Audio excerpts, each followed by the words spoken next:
Hello and welcome to Truth, Lies and Work, the award-winning psychology podcast brought to you by the HubSpot Podcast Network, the audio destination for business professionals. My name is Leanne. I am a chartered psychologist. My name is Al. I am a business owner. We are here to help you simplify the science of work and build amazing workplace cultures. Yes. Welcome. It is Thursday today, so this is our regular Thursday interview series. If you like to hear stories of how organizations big and small have built amazing workplace cultures, then our Thursday episodes like today are definitely right up your street. If you like to also keep abreast of the latest news and love a good agony aunt segment, then you'll like Tuesday episodes too, where we bring you our weekly news roundup, our September segment, which is called New Voices, and of course our world famous weekly workplace surgery, where I put your questions to Leanne. But as today is Thursday, let's get straight to our guest. Warren Buffett famously said, "Never invest in a business you cannot understand." The idea is simple. If you don't know the ins and outs of an industry, how can you expect to succeed? On the other hand, Richard Branson has a different take. If somebody offers you an amazing opportunity, but you are not sure you can do it, say yes, then learn how to do it later.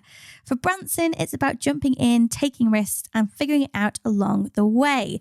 This raises an important question for budding entrepreneurs. Should you only stick to industries you know, or can you dive into something new and figure it out along the way? Our guest today, Harry Cramer, took the latter path. Harry is the founder and managing director of Smart Clinic, a specialist occupational health provider. Interestingly, Harry didn't start out in healthcare. He began his career in marketing and made the leap into the healthcare sector in 2015 when he founded Smart Clinic. Nearly a decade later, he's grown the company to 43 employees, including doctors, nurses, and therapists. But there's another layer to Harry's story. He runs a business alongside his wife, Chloe, who manages HR and operations. If you are thinking about starting a business with your partner, you are definitely not alone. In fact, in the UK, 85.9% of private sector businesses are family owned, and many of which are run by couples. Running a business with your partner does bring its unique challenges, balancing personal and professional lives, managing decision-making, and maintaining a strong relationship through it all. So how do you start a business in an unfamiliar industry? And how do you successfully build a company alongside your spouse? Well, in today's conversation, we'll explore Harry's journey, the lessons he's learned, and what aspiring entrepreneurs can take away from his experience. So let's go and meet Harry Cramer and learn the story of Smart Clinic. Oh, and you're also going to get a great explanation of the difference between occupational health and occupational psychology. My name's Harry. I am the founder, technically, of a company called Smart Clinic. We're an occupational health and wellbeing business, and we serve businesses, charities, schools, all sorts of people all over the UK. I would like to think that that's probably the thing that I would be famous for, but in reality, my much more interesting but probably tenuous claim to fame is that I am the grandson of the Italian chili eating champion, which is pretty serious stuff. What does it take to become a chili eating champion? A lot of chilies, to be honest, and a lot of very spicy food. And I think it's clearly an inherited trait because it drives my wife absolutely mad to the fact that I put absolutely red hot sauce over all of her lovely cooking. What a cool claim to fame. I love it. I love it. But as you said, you know, what you're probably more well known for in the business world, in the wellness world, is Smart Clinic. You said you're kind of the founder of that. So tell us a bit about the story of setting up Smart Clinic. We started almost 10 years ago now, which feels pretty mad to say that. But we started in 2015. And the story of us starting, well, a little bit like you, Leanne. My background is in psychology. So I was doing probably some similar type of work to what you might have done in the past, actually. And I was working with kind of HR teams and businesses and organisations and things. I was asked to look at an occupational health contract for around about 400 or 500 schools. I had no experience for occupational health, knew frankly absolutely nothing of the industry. So it was really, really interesting to kind of do a little bit of research, learn a bit about it, and try and find out what I could. And what I found out most significantly was that it wasn't really very good. And it was a sector with a lot of people doing what I thought wasn't particularly great work. Very slow, very expensive, not particularly fit for purpose. So rather than sort of trying to help this client by fitting a bit of a square peg into a round hole, I thought, well, hold on, there's an opportunity here. There's lots of people that aren't getting what they need. It's obviously something that's very important to clients. I by this stage, I've sort of learnt a little bit more about the medical industry. So being a little bit younger and a little bit braver and a little bit more naive than I am now, I thought, well, if the right thing isn't there, let's go and start it. And here we are, 10 years later. It seems to have gone okay so far. I mean, there's so many questions, but I'm aware that I don't want to kind of make any assumptions here that our listeners will necessarily understand all these terms. So if anyone isn't sure, can you just tell us a bit about occupational health, how it works and how it is different to other areas people might have heard of? Sure, yes. Well, I mean, you'll be a lot better qualified than I am to talk about what occupational psychology is, but occupational health is a very different thing. So occupational health, typically, to put it into plain English, it's looking at what the impact of health is on somebody's work and what the impact of somebody's work is on somebody's health. And they're two quite disparate sort of areas of occupational health. The former really is looking at somebody's fitness to work, whether they're able to do all or some of their role. If they've been absent from work, then how can we try and make sure their return to work is sustainable? How can we try and make sure that they're supported in the workplace? How can we try and make sure that their employer is doing everything they can to try and make sure that employee's got every opportunity to work? Because as we all know, work is good for you. There's all sorts of fascinating and very comprehensive research on the fact that work is good for us, both physically and mentally. Of course, the other half is, how does work impact on somebody's health? That's when you start to think about safety critical work. So the common example is things like people who work with vibrating tools. They can develop a syndrome called HAVS, hand-arm vibration syndrome. So they need to have routine checks to make sure that their work isn't detrimentally impacting upon their health. So tell us about Smart Clinic. How is it different? How is it disrupting occupational health? It was a great opportunity to apply a little bit of common sense to an industry that seemed to be a little bit my way or the highway. And I can give you some examples of that. But ultimately, if a client's not getting what they need, either they've searched for the wrong thing, so they've bought the wrong thing or obtained the wrong type of service, or the organisation isn't quite doing the right thing for them, so they're somehow not fulfilling their duties. In reality, in this world, it's usually probably some sort of combination of the two if a client's not getting what they need. Perhaps you've got a member of staff who's physically unwell, perhaps you've got a member of staff who's mentally unwell, perhaps you've got some sort of management issue going on and you're not really sure what to do about it, perhaps somebody just needs some help. They don't need that help in 4 weeks' time or 6 weeks' time. They need that help now. So does the employer. And if you prolong issues, they don't get better. They usually get worse. So speed was incredibly important, and that was a very obvious way in which I thought we could help. Unfortunately, it's not quite that easy, and I've learned that over the years. But it's always been a real focus of us, is to be really responsive and really proactive about things. Also, technology. Technology has been so fundamental to us. And it's, dare I say it, probably a little bit underutilised in our industry. We're quite a paper and signing things and filing cabinets type industry. And that just seemed completely unnecessary and probably not the most fruitful way of running a business, in my view. So we completely disposed of all of that from day one, built our own system, built our own database. We've always had developers working on our systems, which gives you the opportunity to both use technology to your advantage, which helps to keep things fast and keep things efficient. It also gives you total control over the user experience, because we're not buying off-the-shelf software where we're reliant on some other company and how they view things. We can make things exactly how we want. If we decided we wanted to change the colour, we could press a button and our entire system would change colour overnight. And that's a really luxurious position to be in, but it's also been a real opportunity for where we've been able to, I hope, improve on the occupational health industry and try and give clients a slightly nicer, slightly prettier, slightly sexier solution. You don't get many people describing occupational health as sexy, but we do our best. I've got a real interest in the Monzo Starling story. If you're familiar with that, it was effectively sort of two founders fell out and went to go and both set up challenger banks, which is how Monzo and Starling started.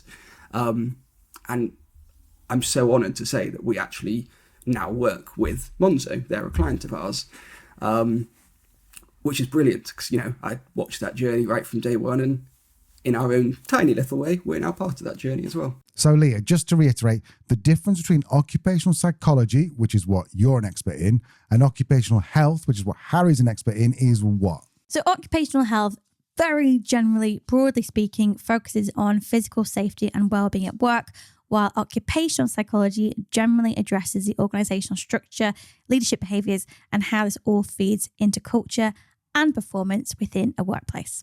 So why might an organization need an occupational health service? Is it just for the larger organizations, or do smaller ones need it too? Harry has, of course, a great answer to this. In terms of who needs us, anybody who employs a member of staff at some point or another will likely need some form of involvement in occupational health. And you could employ just one member of staff, as long as that member of staff has health, which of course they do because they're humans, most of the time at least, then at some point or another that person's health will suffer. That's just the way that humans work. We're all fallible. And when somebody's health suffers, that might mean that their ability to work somehow is impacted. Perhaps that could be as basic as they need 2 days off sick, right the way through to something much more complicated, like there's fundamentally a part of their role that they're never going to be able to perform again. Obviously, you can get some quite sad scenarios and quite sad situations like that. So that's a type of work we do. And as an employee, unfortunately, quite a lot of the time, if you found yourself engaging with Smart Clinic somehow, it's usually because you're going through a difficult time in your life. It could be that you're having mental health difficulties. It could be that you're having physical health difficulties. There could be some sort of challenge at work that means that you're struggling to actually achieve your job or your work for medical reasons. Usually that's where we get involved, which means from our point of view, we've got huge responsibility because we're working with people often when they're having a bad day, often when they're at their most vulnerable, and often when they're at their most distressed. These days, mental health is much better understood than it once was, which is great, really good. And we've taken huge steps forward in this country and in the world generally, in particular in the last sort of 25 years or so, in terms of understanding mental health. And of course, what that means is that when somebody's mental health is suffering a little bit, they're generally a little bit more forthcoming in terms of being open to the fact that they're struggling. What that means is that their employer can be a little bit more proactive in terms of helping them and supporting them. But that employer, the person that we will take instruction from, it's called a referral in our world. The person that we would take a referral from is usually some form of HR person. Could be or people team, they often call them these days. Could be employee relations, could be someone in the HR world. Because that's their background, because that's their qualification, they're not a medical professional, they're not a psychologist, they're not a doctor, they're not a nurse, they're an HR professional, which means when it comes to managing employees with medical issues, they're unlikely to have that skill set or that set of qualifications in order to make decisions on what to do, how to help people, how to make decisions based on people's medical abilities, and that's where we come in. So to answer your question, if you, as an employee, are engaging with any occupational health provider, but us in particular, it's usually because you've got something going on that you need a little bit of help with. Might not necessarily be that your manager has referred you. It might also be that you've self-referred yourself to occupational health for some reason. Perhaps you've taken that brave step to engage in some sort of mental health support, for instance. But yeah, that's when you'll see us, or not, as the case may be. So in terms of, because I want to make sure I really understand how Smart Clinic works, Harry. So if I was an employee in a business, and my business, do they engage you on kind of a retainer basis, a contract basis? Are you then the signpost for occupational health referrals? We give people that option to not have retainers with us and to not have ongoing costs and to not have ongoing fees, because we want to make it really easy for anyone to access occupational health. Things like we're a small business should never be a reason to say I can't possibly use occupational health, because that would mean that our services aren't being made available to the people who arguably need them most. So no retainers. You can just contact Smart Clinic, go to our website, set up an account, and we're there in your pocket whenever you need us. And it's somewhere that we try to be really flexible with clients, because if you need occupational health support, we want to make sure that you can get it. In your experience, is that something that managers that they recognize? Could a manager say, I think you're, I've seen changing behaviors, everything okay, this person is actually going through a bit of a hard time. The manager said, okay, would you feel comfortable, making that refer to occupational health? And at that point, do you work directly with the individual? Yes. So we'll work directly with the individual, but we'll also produce a report for that management to help them manage the employee as well. So that report will contain things like suggestions on some adjustments that they could make, hopefully temporarily. It will include things like possible support options available for that employee. It will include things like advice on whether somebody is currently able to be at work, and if so, in what capacity. So can they do all of their job? Can they just do some of their job, but they might need help with other elements of their job? But giving the advice and the report to the management team, often it will be the HR team, is absolutely fundamental, because it's giving them the skills to manage that employee effectively and just know what to do next. As we said, that they're not a medical professional, so if someone comes to them and gives them a complicated diagnosis or a very long-winded medication name, they're not going to know what to do with that information, nor should they. It's not their expertise. So we want to make sure that it's really clear for them in terms of what they need to do next to make sure that employee is also getting the support they need. After this short break, we're going to find out if a background in psychology makes a better leader, how to help employees who have to deal with emotionally charged situation, and why Harry thinks that loneliness is an unavoidable part of being a leader. See you in a second. Welcome back. As we just heard, Harry does have a background in psychology. I wanted to know if that helped make him a better manager. So let's rejoin the interview with Leanne and Harry, where Harry talks about good management styles, working with his wife, and this loneliness. So let's move on to your business and your experiences. I mean, in terms that you say you've got a psychology background, you mentioned there that your DNA is within the organization. Tell us about that. Tell us about your culture. How do you manage it? How do you manage your people? What are the values that shape your approach? I think probably the first thing to say is you and I have something in common, which is that we're both fortunate enough to work with our partners. So it isn't just me, it's my wife as well, who has so much involvement in the business and has been absolute bedrock as well. So that's something I'm very lucky in, and it does give all of us the opportunity, I think, to perhaps question ourselves, perhaps make sure that we're making the right decisions, because it is lonely. You had a really, really interesting podcast called, I think it was called The Lonely Manager, The Lonely Worker, something like that. It's episode 104 or 5. I'm sure you'll link to it. Really interesting, and it describes the journey of being self-employed absolutely magnificently. It's really articulate. So copy and paste from that episode, I think, in terms of what it's like and some of the challenges that you can have running a business. Of course, what's brilliant, and again, you, I imagine, and Al as well, will be able to empathise with this. What's brilliant is you can also feed some of your own values into it and try and craft a business into being something that you can legitimately be proud of. And I love that. I absolutely love that. And I am proud of it. There's not a day that goes by where I'm not so proud of everything that all of our wonderful team achieve, because we do some really good work and we get some lovely feedback for it. And interestingly, actually, every induction that we have, so every new member of staff, I have about an 1.5 hour session with them where we go through what some of our values are, and one of them is about being proud, because I think it's so important. I think you should really feel proud in what you do. You should be engaged in the mission.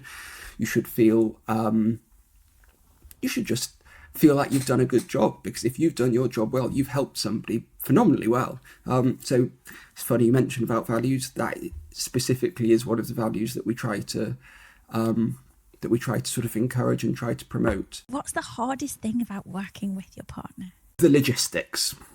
I think a question I get asked a lot actually is, isn't it really difficult because you just go home and end up talking about work? And I don't find that difficult at all, because I love work. I find it really interesting. It's my favourite topic. I'm really boring like that. And I think to a certain extent, Chloe, my partner, is probably a little bit the same.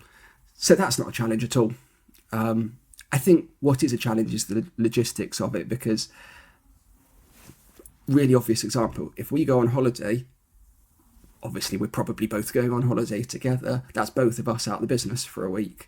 And even an hour out of the business can be quite challenging sometimes. So us both being away for a week comes with its own logistical challenges because neither of us are there. So that becomes a little bit more difficult.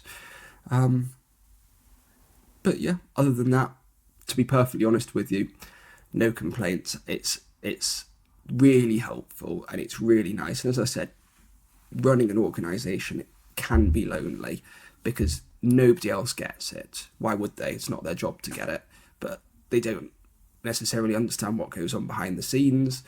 They might not necessarily understand the pressures that it can include. They might not necessarily understand the feeling that you get when you get an unhappy client, for example. You know, that really bothers me and it really worries me. Or if you've had a bad day at work or something like that. So having your partner in the business helps that no end because she gets it. And it means that sort of isolation that you feel at work is almost entirely negated. Because Chloe hasn't worked for the business for all of time. She joined us. She's obviously always been involved because she's my partner, but there was sort of a moment where she sort of officially fully moved to work for the company. And ever since that day, that feeling has got an awful lot better. So as long as you can manage things appropriately and make sure that you are sort of having some degree of boundaries in terms of home and work life, I would really advocate for it. I think it's made everything better. And like anything in life, relationships that are complementary tend to probably, particularly in a business context, relationships that are complementary tend to be much more successful than relationships where both people are good at the same thing. Because if you've got two people who are good at the same thing, then they'll kind of be vying for what is the right way to do something or how to make a particular decision. Meanwhile, something else could get totally forgotten about. So you need to have complementary skill sets and complementary attitudes rather than, I think, the same skill set and the same attitude. So sounds like you and Al have achieved that really well. So let's find out a little bit more about the culture at Smart Clinic. It's grown to 42 people in a very short period of time. In most high-growth companies, particularly when they're tech-led, culture often feels like it's an afterthought, but not in Harry's case. So I want to rejoin the interview where Leanne gets down to business with the culture at Smart Clinic. Tell us about the growth journey of Smart Clinic then. So you started in 2015. How quickly did it grow? How big is it now? Initially, not very quickly, deliberately so. We wanted to make sure we got everything right. We spent about probably 3-4 years really perfecting things, building the system that I've told you about, building the app that I've told you about, just getting all of the structure in place, getting the right people in the right place. Of course, we started in 2015, really. It was late 2015 by the time we'd actually hired people and got stuff going. So it took us sort of roughly 4 years to get to a stage where we kind of felt like, okay, we're good now. We can really start growing.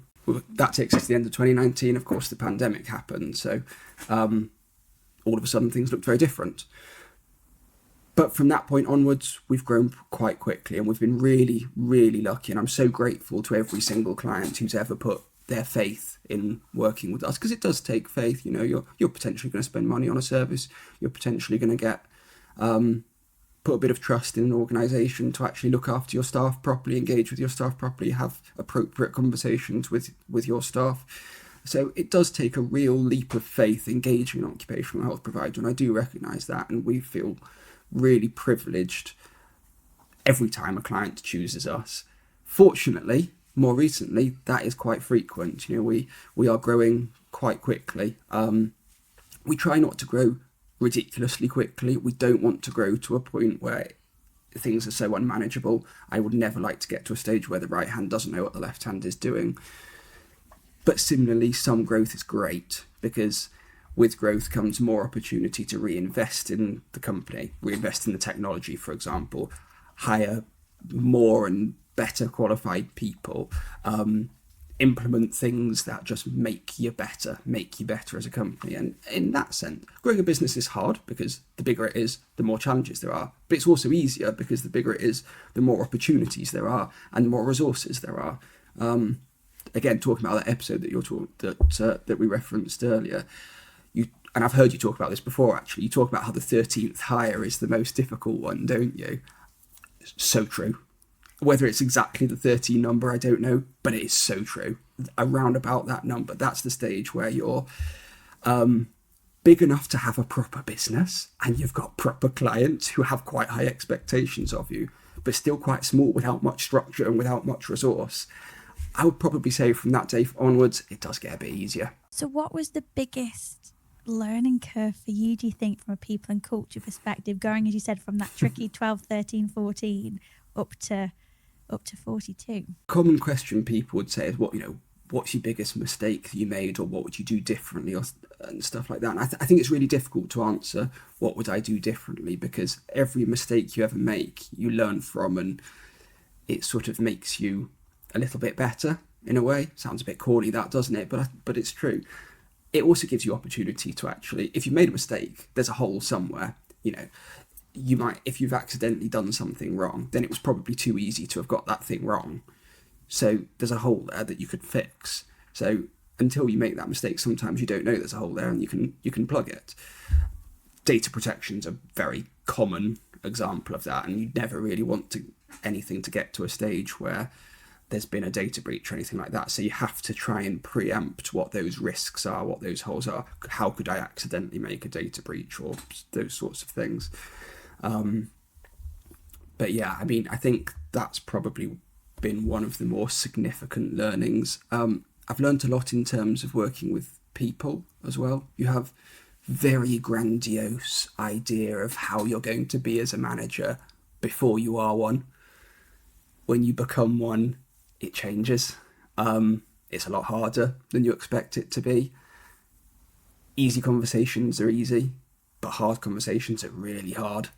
And you get better at that with time, but I don't think you ever get fully used to it. I certainly don't feel like I've got fully used to it. But, if a member of staff, for example, perhaps a member of staff's underperforming, or perhaps a member of staff has made a mistake, I think it's a very difficult thing for a manager to do, to approach that particular conversation fairly and respectfully and productively. How do you think your team would describe you as a leader, as a manager? Hopefully, I would like to think that they would consider me to lead by example. I would hope. I would like to think they would say I'm fairly hardworking. I've always really believed in the power of working quite hard. I'm certainly not into the 4-hour working week type mentality. It's not to say we should burn ourselves out or anything like that. That's obviously very detrimental too. I'm not suggesting we work ourselves to the core. But I do like to pride myself in giving something my all. I feel like I kind of have that duty actually to the company, and to every single person who works for it. Because when you take a job somewhere, you're putting a lot of faith in that organisation. You're trusting them to pay you. You're trusting them to look after you. You're trusting them to give you a nice working environment, to manage your psychological integrity as time goes on. And I want to try and repay that, and I want to try and repay that loyalty to everybody who's ever put faith in the next step of their career by joining Smart Clinics. What I'm curious about is, you said you got a background in psychology. Has that had any influence on your approach to leadership, to people, to building culture, building your business? Yes, I think so. I think naturally studying psychology gives you a better understanding of mental health anyway. And at a time where mental health is becoming better understood and more talked about, I think it's given me a little bit of an advantage over someone that might not have studied psychology, in terms of knowing a bit more about the subject matter, and perhaps hopefully being able to recognise and spot the symptoms of poor mental health. So I think there's all sorts of different ways, probably subconsciously, that psychology can help. I'd never really thought about it though. It's a good question. It sounds so sincere, and I'm sure that goes a long way in terms of the culture of your business, the fulfillment of your people. I mean, describe the culture to me. Is it quite a mission-driven culture? How does everyone interact? I think you've probably described it quite well there, actually. I go, culture, you've always got to be a little bit careful, haven't you? Because you can't just decide what the culture is. You can't just say, the culture of our business is this, so this is what it is. It doesn't work like that. Probably better than anyone, especially doing the podcast that you guys do. So the culture of the business is something that probably gets fostered over time, and it probably migrates over time. Probably some sort of cultural metamorphosis, I think, that goes on where, the culture on day one is certainly not the culture now. Some ways it probably was better on day one, some ways it's probably better now, it's just different. So I think probably at any given stage in our journey, if you'd have asked us that question, the answer probably would have been different. I think it goes back to that, your 13th hire point that we made earlier. Right now, yes, I think it's very mission driven. I'm quite proud of that. I think that's a good thing. I think people have to care. It's so much more pleasant to come to work every day if the thing that you're doing is something that you care about and enjoy. But naturally, you probably will enjoy it if you care about it. So working for an organisation that does something that you believe in is its own motivation. So I hope that would probably be a fairly significant factor of our culture. But in honesty, it's probably a question that our staff would maybe answer better than I can, because they're the ones who work for it every day. All I can really kind of share is what I would like to think the culture is. We also try to foster quite an empathetic culture. In occupational health, sometimes we have to be perhaps the bearer of bad news, or perhaps we just have to be quite robust in our opinions and our advice.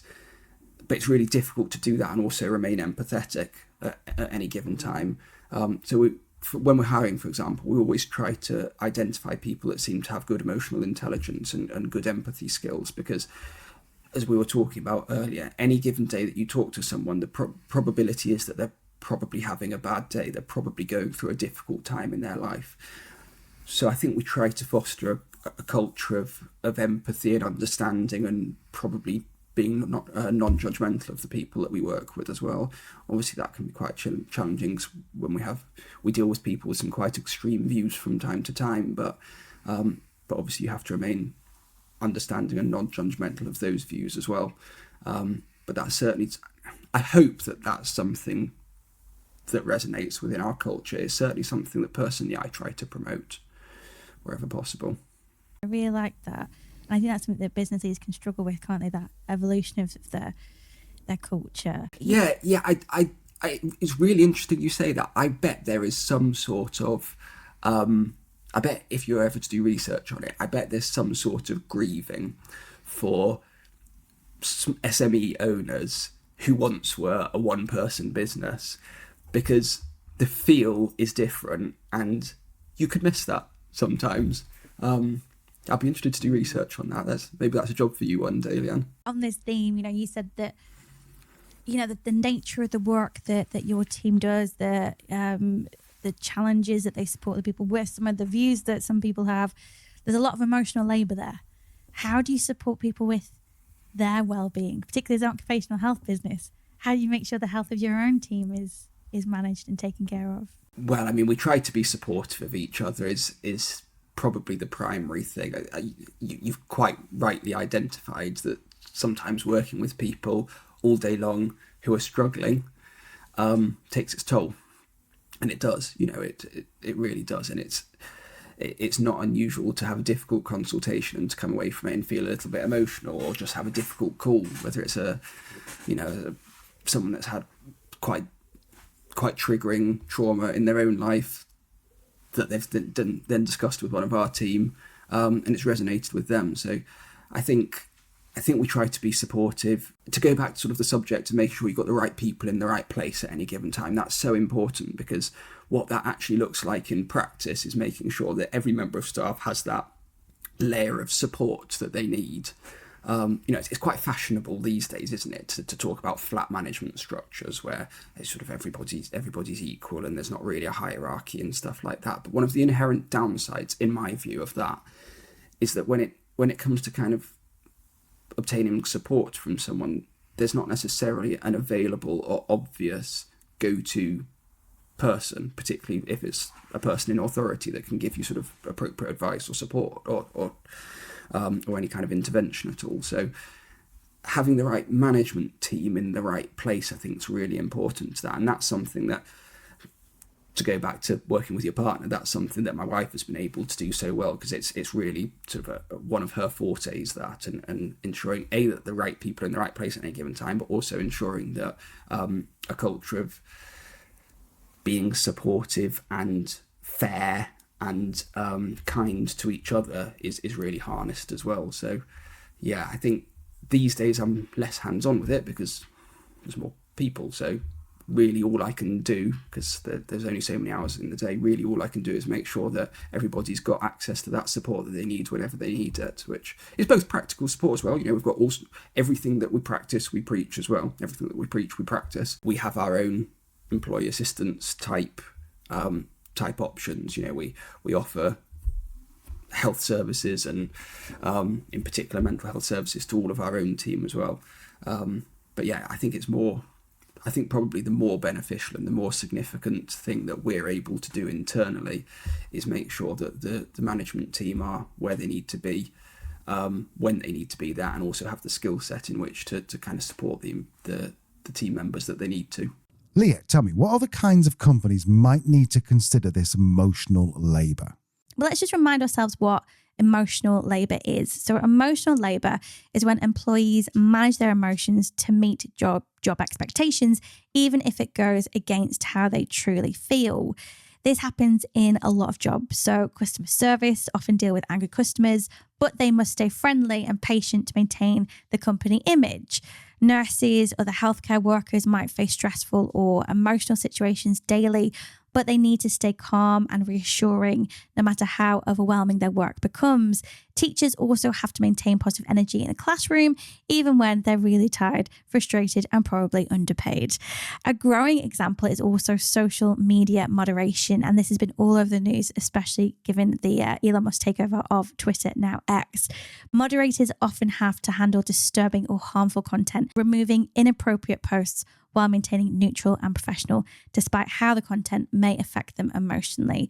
So why should business owners care? Well, emotional labour, when not managed properly, can lead to burnout, stress, and emotional exhaustion, which affects employee productivity and well-being.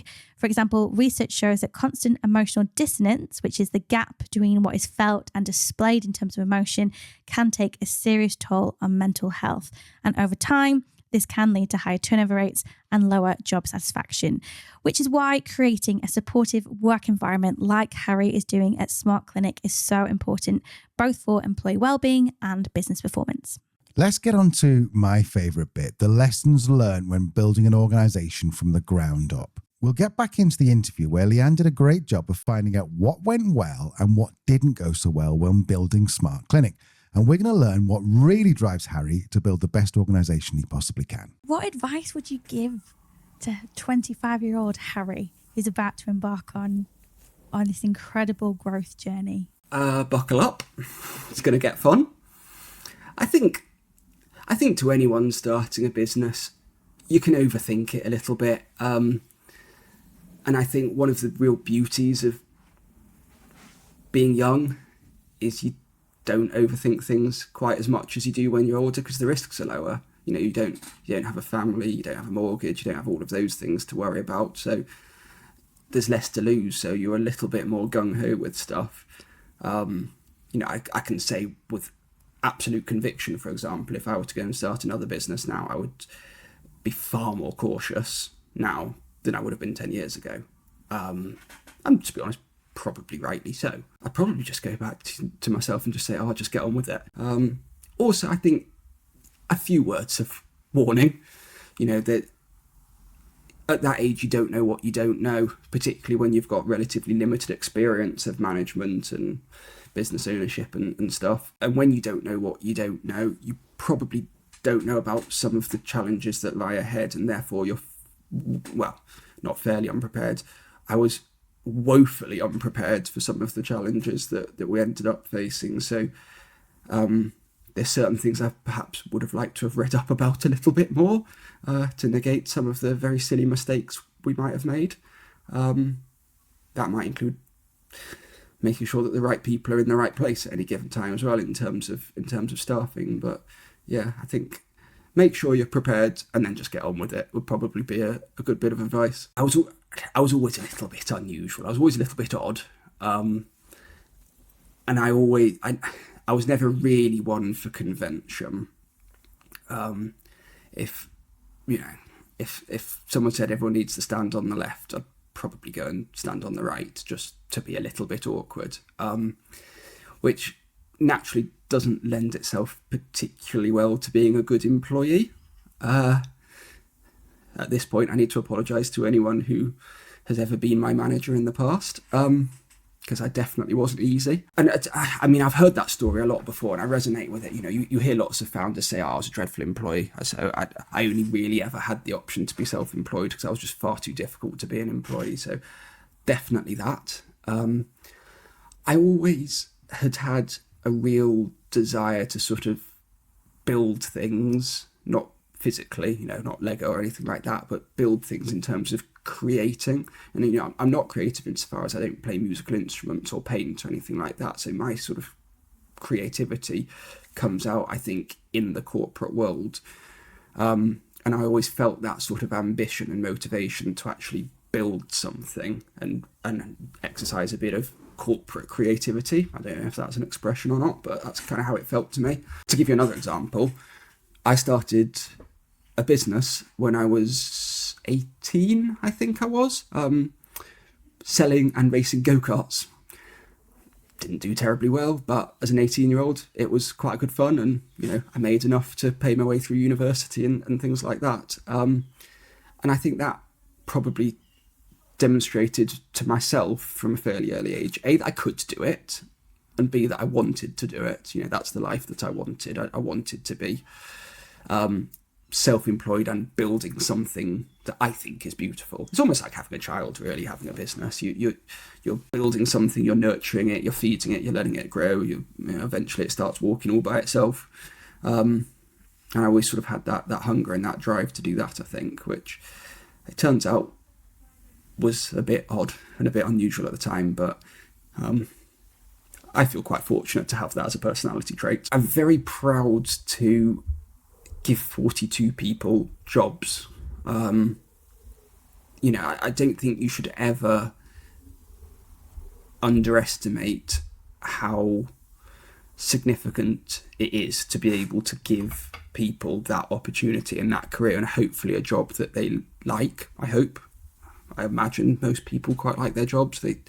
Hopefully they wouldn't be here if they didn't, and we have very good tenure with our staff and we have very low staff turnover, so I think people quite like their roles here, and I'm quite proud of that. You know, I'm proud that when someone works for you, if they're working a 40-hour week, that's 40 hours of their week that they're dedicating towards something that you have created, and that's a phenomenal time commitment. You know, you add that up over the years, and people spend thousands and thousands and thousands of hours working with you. So I feel very proud that they've entrusted an element of their career with us, and that they are so willingly working with us and engaging with us and being part of the cause, you know, being part of our mission, and sort of hopefully sharing some of the same values, and and just working with us. I'm very, very proud of that as well. And I take it very seriously as well. You know, it's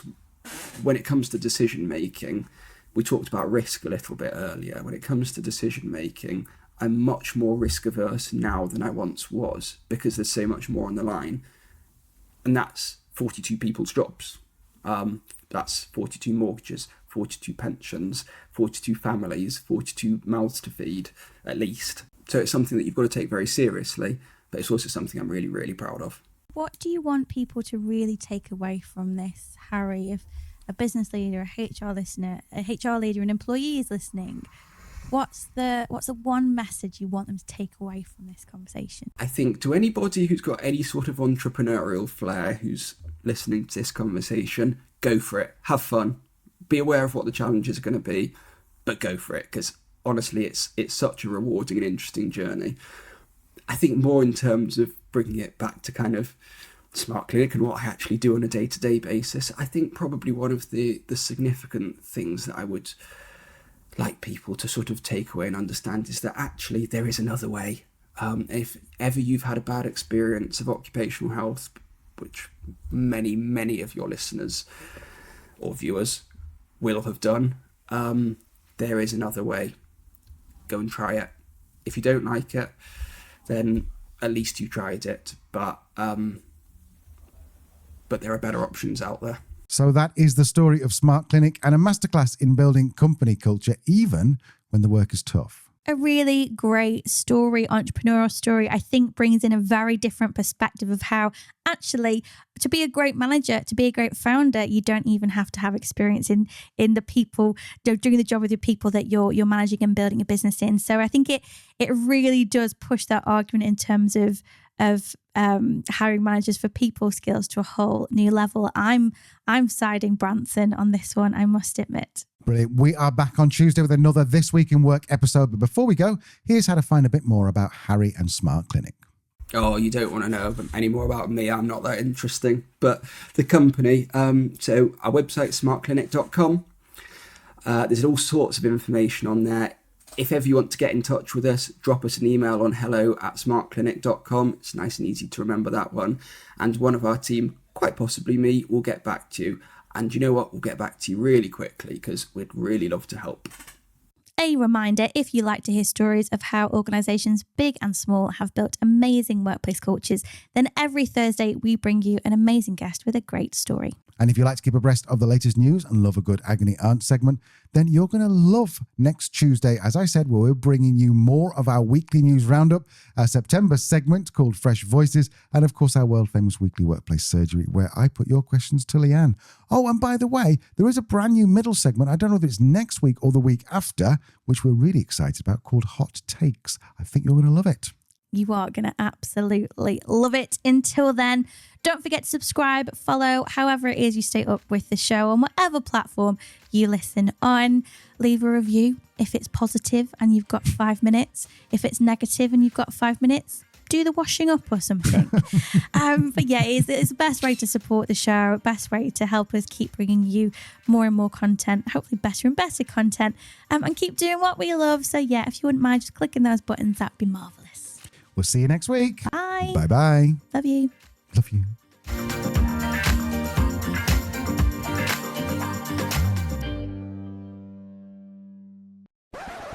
So let's go and meet Harry Cramer. Is his name Harry Cramer? Got that right, yeah? Sorry, Harry. 175, 500, 555. Warren Buffett, famously a specialist occupational health provider. Sorry, that intonation was wrong.